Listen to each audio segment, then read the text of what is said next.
పెట్టుకోండి.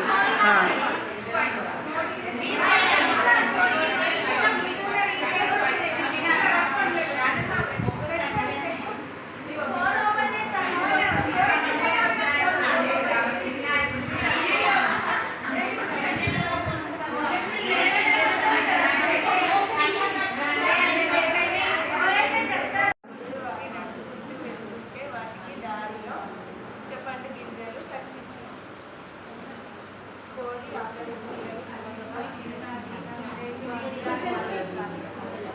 కొన్ని గింజలని రాజు పెట్టుకొని ఇంటికి వెళ్ళినాక మట్టిలో పాతి పెట్టింది.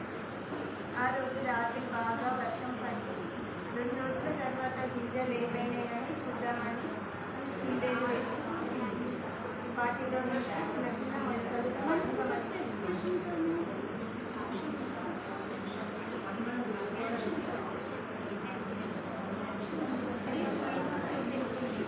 అప్పుడు కోడి చూసి నువ్వు చాలా మంచి పని చేశావు అని తెచ్చుకుంది.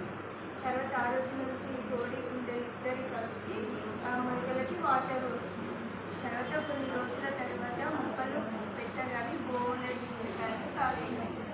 ఆ రోజు నుంచి కోడి కుందేలు ఇద్దరు కలిసి పుచ్చకాయలు తిని మళ్ళీ తర్వాత రోజుకి పండు కావాలి అనేసి కొన్ని గింజలని మట్టిలో పాతి